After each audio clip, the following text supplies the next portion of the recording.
तो भाई प्रोग्राम खत्म हो रहा है और सभी बीजेपी कार्यकर्ता वापस आ रहे हैं, तो थोड़ा और पूछ लें। नमस्कार मैडम, कैसा रहा प्रोग्राम? बहुत बढ़िया। दिल्ली में कोई नहीं, इनसे भी ले लेंगे। हाँ, बोलो बोलो। क्या नाम आपका? तारा देवी शर्मा। कहाँ से, मतलब दिल्ली कहाँ रहते? दिल्ली में दिलशाद गार्डन। तो दिल्ली की मुख्यमंत्री महिला बना दी, तो कहीं सोचे थे कि भाई मोदी जी एकदम ऐसा सरप्राइज देंगे?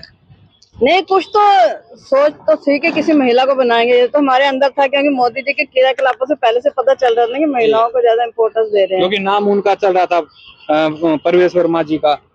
हाँ, परवेश वर्मा जगह, लेकिन रेखा गुप्ता जी बहुत अच्छी कार्यकर्ता हैं और बहुत ही समर्पित और कर्मठ और ईमानदार कार्यकर्ता हैं और बहुत सालों से जुड़ी हुई हैं और जनता से जुड़ी रहती है। वो मतलब हर चीज देखी जाती है ना, उन्होंने मतलब बहुत सी चीजों का एनालिसिस किया होगा, तभी तो रेखा गुप्ता जी को सिलेक्ट किया। तो अब क्या बदलाव ऐसा दिल्ली में होने वाला है?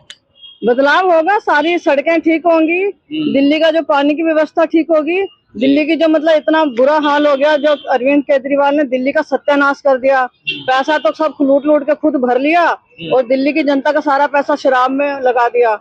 तो वो सब सुधरेगा और गरीब लोगों को भी राहत मिलेगी। बहुत सी उनकी सुविधाएं देने जा रहे हैं मोदी जी, जो उन्होंने कहा है वो करेंगे पक्का। मतलब जो अब तक जनता को मिल रही थी सुविधाएं, वो चलती रहेंगी, वो बंद नहीं होंगी? नहीं, वो तो बंद नहीं होगी, वो तो चलती रहेंगी। देखो, जो सुविधाएं चल रही है, जनता जिनसे खुश है वो चलती रहेंगी। अच्छा, दिल्ली में ये भी मुद्दे उठ रहे थे प्रचार के दौरान, बीजेपी के बड़े बड़े नेता, घुसपैठी, रोहिंग्या, ये सब। तो अब लग रहा है कि मुख्यमंत्री बनने के बाद अब उन पर कार्रवाई दिल्ली में शुरू हो जाएंगी। देखिए, जो अनऑथराइज रूप से रह रहे हैं और हमारे देश में अव्यवस्था फैलाते हैं, किसी भी स्टेट में जाकर व्यवस्था फैलाते हैं, दूसरे धर्म के लोगों पर मतलब उन पर अत्याचार करते हैं, तो वो तो सब होना ही चाहिए। जो अनऑथराइज तरीके से आया है, रह रहा है, उसको वापस जाना ही चाहिए, ये जरूरी है बहुत। जी। नमस्कार मैम। नमस्कार जी। आप कहाँ से, क्या नाम? मैं दिलशाद गार्डन से हूँ, किरण जसवाल। तो अब कितना कुछ बदलाव दिल्ली वाले देखने वाले हैं आने वाले टाइम में? दिल्ली वाले तो वैसे केजरीवाल के जो आए थे जब तक उन्होंने, तो वो केजरीवाल से तो बहुत परेशान हो चुके थे, क्योंकि तो यहाँ की सड़कों का पता है आपको, कहीं कोई व्यवस्था नहीं है और फिर दूसरा पानी बहुत गंदा है। पानी जब बीमार पड़ रहे थे लोग, और हॉस्पिटल्स का जहाँ तक था, हॉस्पिटल्स तो पहले भी फ्री ही थे, ये तो उन्होंने अपने नाम पे कर दिया कि नहीं फ्री सब इलाज होगा या कैसे। और फिर स्कूल उन्होंने बनाए, स्कूल में सिर्फ बिल्डिंग्स बनाई गई हैं, उसमें कोई पढ़ाई नहीं है, कोई टीचर्स ढंग से नहीं पढ़ा रहे, तो कमरों को देखना है क्या बिल्डिंग को देखना है हमने। तो हम यही आशा करेंगे कि इस बार जो हमारी रेखा गुप्ता जी आई हैं, सीएम बनी है, और वो इन सब चीजों में सुधार लाए। अच्छा, जो कपिल शर्मा है और परवेश वर्मा, उनको भी मंत्रिमंडल मिल गया है, इनके बारे में कहा जाता है कि ये बड़े अल्पसंख्यकों के पीछे पड़ते हैं हाथ धो के, काफी बयान भी हैं।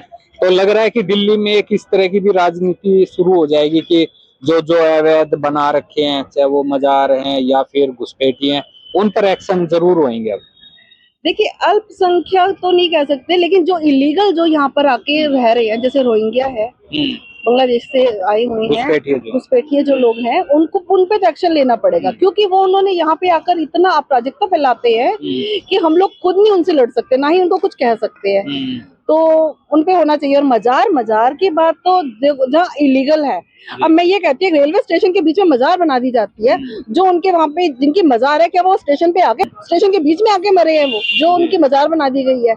अब कहीं स्पीड ब्रेकर देखते हैं, चादर डालते हैं और जी मजार बन गई, ऐसा नहीं होता। तो मतलब आपको लगता है कहीं ना कहीं ये जमीन हथियाना या उस तरह की? बिल्कुल बिल्कुल, वो चीज तो है ही है।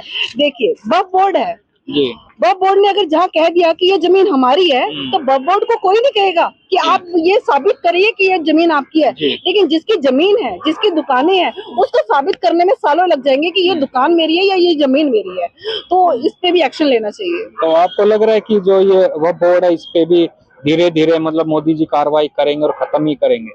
वो करेंगे, ये तो मोदी जी को मालूम है, लेकिन मैं चाहूंगी कि करी जाए। हो सकता है, बिल्कुल बिल्कुल होना चाहिए, बिल्कुल अच्छा, होना थोड़े चाहिए। आरोप लग रहे हैं, महाकुंभ में गए हो आप?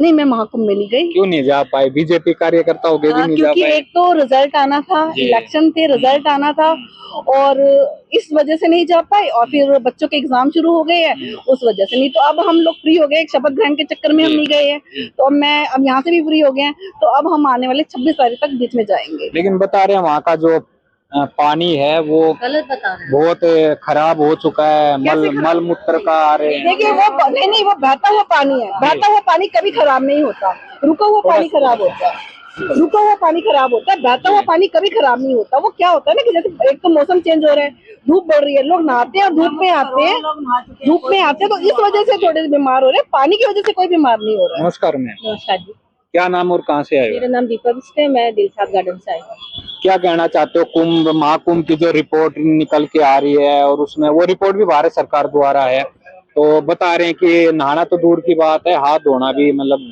बीमार हो सकता है। देखो ये मेरा अपना पर्सनल एक्सपीरियंस है, मैं वहाँ खुद होके आई हूँ और वहाँ की व्यवस्था जो योगी जी ने करी है बहुत अच्छी करी है, और वहाँ का पानी कोई खराब नहीं है। 55,000 करोड़ लोगों ने वहाँ पे नहा लिया है, तो बहुत बड़ी बात है हमारे देश के लिए, और देश ही नहीं बल्कि पूरी दुनिया के लोग वहाँ पे आ रहे हैं, स्नान करने के लिए आ रहे हैं। और वहाँ की व्यवस्था भी मुझे तो कहीं से कोई दिक्कत नहीं लगी। हम भी 14 को गए थे, 16 को हम वापस आ गए हैं, और सब कुछ वहाँ पे बहुत अच्छा है। और मैं तो ये कहूँगी, सबसे अपील करूंगी कि सभी लोगों को, अभी हमारे पास टाइम है, जो नहीं गए हैं वो लोग वहाँ जाएं और स्नान करके आएं। तो आपको लग रहा है कि ये सब एक तरीके से बदनाम किया जा रहा है? ये अपोजिशन पूरा 100% बदनाम कर रही है और योगी जी को, बल्कि ये सारी चीजें जो है हमारे केंद्र सरकार और हमारे राज्य सरकार के अधीन ये सारे कार्य हो रहे हैं, और पूरी पुलिस फोर्स वहाँ लगी हुई है और सभी लोग वहाँ पे जा रहे हैं। और मुझे तो कहीं भी ऐसी कोई चीज नहीं लगी कि जिससे कि हम बोल सके हाँ यहाँ पे गलत हो रहा है। ऐसा तो नहीं लग रहा जो 2027 में यूपी में चुनाव आ रहे हैं और जो कुंभ में इतनी भीड़ आ रही है करोड़ों की, उससे ये लग रहा है कि भाई कहीं योगी की दोबारा तो लहर नहीं हो रही? देखिए इंसान जो है वो अपने कामों से गिना जाता है, माना जाता है, और अपने कामों से ही, अपने कर्मों से ही वो आगे आता है ना। और ये 144 साल के बाद ये महाकुंभ आया है, ये कोई योगी मोदी जी नहीं लेके आए हैं इसको, ये समय इसको आना था वो आया है। और 2027 रही बात, पूरा ये जग, पूरा भारतवर्ष जो है ये पूरा कमल खिलेगा, और मुझे पूरा भरोसा है। और महिलाएं बहुत सुरक्षित फील करती हैं अपने आप को यूपी सरकार में, और अब वही चीज दिल्ली में भी देखने को मिलेगी आप लोगों को। आप मैम साथ में ही हो, सब एक ही जगह के हो? हाँ मैं तो गए हो कुंभ में आप? बिल्कुल गई हूँ। कैसे है, साफ सफाई है, गंदगी है वहाँ? बहुत साफ सफाई है, बहुत अच्छा है। भीड़ है तो भीड़ की वजह से देखिए गंदगी तो होती है, हम जैसे लोग ही जा रहे हैं कुंभ में, वहाँ पे गंदगी फैला रहे हैं, तो गंदगी तो इस वजह से हो रही है कि हम जैसे लोग, लेकिन फिर भी इतने ज्यादा वहाँ पे सफाई कर्मी लगे हुए हैं कि अच्छे तरीके से वहाँ से सफाई वगैरह की जा रही है। टॉयलेट वगैरह जो बना रखे हैं वो योगी जी ने बहुत अच्छे तरीके से, वहाँ लेडीजें लगी हुई थी हर समय के लिए, वो जैसे ही लेडीज निकलती है तुरंत के तुरंत वहाँ पे कपड़े बदलने के लिए स्थान बनाए हुए हैं, उनमें भी प्रॉपर तरीके से आप बिल्कुल सफाई है वगैरह सब चल रही है। मतलब जो बातें आ रही हैं वो सिर्फ महाकुंभ को बदनाम कर रहे हैं? जी, ये सारी चीजें सिर्फ महाकुंभ को बदनाम करने के लिए की जा रही है अपोजिशन पार्टी की तरफ। लेकिन अखिलेश तो कह रहे हैं कि ये महाकुंभ और ये ऐसा कुछ भी नहीं है। तो फिर अखिलेश जी खुद जाके क्यों नहा के आए? सबसे पहले अखिलेश जी खुद गए, खुद नहा के स्नान करके आए, और तो उन्हें भी नहीं जाना चाहिए था, यही तो गलत बात है ना। खुद नहा के आ रहे हैं, स्नान करके आ रहे हैं, उसके बाद वो ये अफवाह फैला रहे हैं कि नहीं जी ये ऐसा कुछ है ही नहीं है, तो उनको अभी जाना ही नहीं चाहिए था अखिलेश जी को। और जो पार्टी के लोग जा रहे हैं वो क्यों जा रहे हैं फिर? अच्छा मैम, अब हर कोई ये सोच रहा है, जैसे केजरीवाल कह रहे थे कि भाई अगर जनता ने बीजेपी को वोट दे दी और बीजेपी जीत गई तो ये मुझे जेल में डाल देंगे। अब क्या लग रहा है वो जेल की तरफ रवानगी होगी? क्योंकि रेखा गुप्ता जी ने भी बोला है कि भाई दिल्ली की जनता का पाई पाई का हिसाब लेंगे, तो कहीं ना कहीं संकेत है कि आपके जो नेता हैं उन पर कार्रवाइयां होंगी। ये भी तो बोला था जनता को कि अगर हमें जेल भेजना चाहते हो तो बीजेपी को वोट देना, अगर नहीं भेजना चाहते तो हमको वोट देना। तो वो उनकी बात खुद ही साबित हो गई। उन्होंने जनता को अपील करी थी, अगर मुझे जेल भेजना चाहते हो तो बीजेपी को वोट देना, तो जनता ने साबित कर कि तुम्हें जेल में ही रहना चाहिए, बीजेपी जीतेगी। मतलब कि जनता को लगता है कि अब वो आम आदमी नहीं रही जो पहले कह रहे। तो शुरू से ही नहीं रहा, वो खाली वो बातें बड़ी बड़ी करता है। वो किसी भी बात का, मीडिया वाले भी उनसे कोई सवाल पूछते हो ना, वो उसको घुमा फिरा के ऐसी जगह फिट कर देते हैं कि आपको भी समझ में नहीं आता कि हमने पूछा क्या था, जवाब किस चीज का दे रहा है।